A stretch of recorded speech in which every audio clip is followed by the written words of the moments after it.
కేంద్ర రాష్ట్ర ప్రభుత్వాలు మళ్లీ కుట్ర చేస్తూ యునెస్కో గుర్తింపు పొందిన కాకతీయ కళా సంపద రామప్ప దేవాలయాన్ని రామప్ప సరస్సును విధ్వంసం చేసే కుట్ర జరుగుతోందని, దీన్ని బీఆర్ఎస్ పార్టీ తీవ్రంగా ఖండిస్తుందని నర్సంపేట మాజీ ఎమ్మెల్యే పెద్ది సుదర్శన్ అన్నారు. కేసీఆర్ ముఖ్యమంత్రిగా ఉన్న సమయంలో రామప్ప పరిసరాల్లో బొగ్గు మైనింగ్ గురించి కేంద్ర ప్రభుత్వం ప్రతిపాదన తెస్తే తీవ్రంగా వ్యతిరేకించారని, అంతర్జాతీయ ప్రమాణాలు కలిగిన బొగ్గు నిల్వలు అక్కడ లేవని, సాధారణ నిల్వలు మాత్రమే ఉన్నాయని, చరిత్ర కలిగిన రామప్ప సరస్సు దేవాలయం విధ్వంసానికి గురయ్యే అవకాశం ఉన్నందున దాన్ని ముఖ్యమంత్రిగా ఉన్న సమయంలో కేసీఆర్ వ్యతిరేకించారని, రామప్ప పరిధిలో ఇలాంటి ఓపెన్ కాస్ట్ మైనింగ్ వల్ల ప్రాజెక్టు ప్రమాదంలో పడే అవకాశం ఉందని, రామప్ప చుట్టూ 5 కిలోమీటర్ల పరిధిలో ఎలాంటి ఓపెన్ కాస్ట్లు చేయకూడదని నిబంధనలు ఉన్నా కూడా కేంద్ర ప్రభుత్వం, రాష్ట్రంలోని రేవంత్ రెడ్డి ప్రభుత్వం ఇటీవల జియాలజికల్ సర్వే నిర్వహించడాన్ని తీవ్రంగా ఖండిస్తున్నామని తెలిపారు. అది కళల నైపుణ్యానికి ప్రతీకగా ఉన్నది కాబట్టి దాన్ని కాపాడుకోవాలి. అది సరైనది కాదు. అక్కడ నాణ్యమైనటువంటి బొగ్గు దొరకడం లేదు. ప్రపంచ నాణ్యత కలిగినటువంటి బొగ్గు బదులు అక్కడ మరి సాధారణమైనటువంటి బొగ్గు నిల్వలు మాత్రమే ఉన్నాయి. అది కూడా 10-15 సంవత్సరాల కంటే మించి నిల్వలు లేవు. కాబట్టి దానికోసము ప్రపంచ వారసత్వ సంపద అయినటువంటి యునెస్కో గుర్తింపు లభించినటువంటి రామప్పను విధ్వంసం చేయడం సరైనది కాదు. ఆ తర్వాత రామప్ప సరస్సు కూడా ఇవాళ కేసీఆర్ గారి యొక్క నాయకత్వంలో గత ప్రభుత్వం బీఆర్ఎస్ పార్టీ ఒక బ్యాలెన్సింగ్ రిజర్వాయర్ గా గుర్తింపు తీసుకొచ్చింది.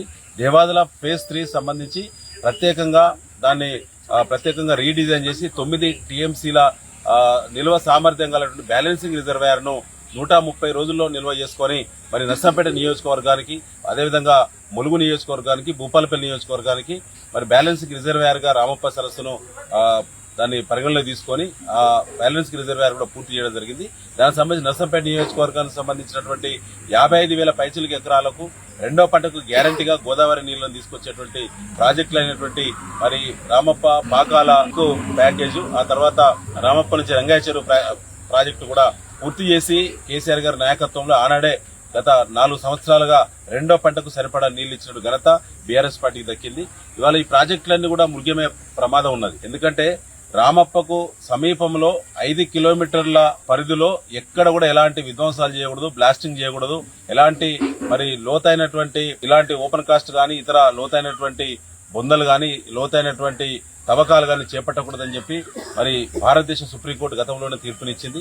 ఆ తీర్పును ఉల్లంఘించి ఇవాళ మళ్లీ బీజేపీ ప్రభుత్వం, ఇక్కడ రేవంత్ రెడ్డి ప్రభుత్వం మళ్ళీ కుట్రలు లేపి ఇటీవలనే హైడ్రాలజికల్ సర్వే పనులను కూడా దొంగతనాన ప్రకటన లేకుండా, షెడ్యూల్ ఇవ్వకుండా, ఎలాంటి నోటిఫికేషన్ ఇవ్వకుండా హైడ్రాలజికల్ సర్వేను ఇటీవల నిర్వహిస్తా ఉన్నది.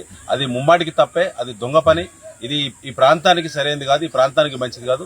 తెలంగాణలో బొగ్గు నిల్వలు, అందులో నాణ్యమైనటువంటి బొగ్గు నిల్వలకు కేంద్రమైనటువంటి తెలంగాణలో సమీపంలో అనేక బొగ్గు గనులు ఉన్నప్పుడు కూడా దీన్ని ఉద్దేశపూర్వకంగా తెలంగాణ సెంటిమెంట్ తో పాటు వరంగల్ సెంటిమెంట్, కాకతీయ మరి సామ్రాజ్యానికి ప్రతీక అయినటువంటి రామప్ప దేవాలయంతో పాటు మరిన్ని అప్డేట్స్ కోసం మా ఛానల్ ని సబ్స్క్రైబ్ చేయండి.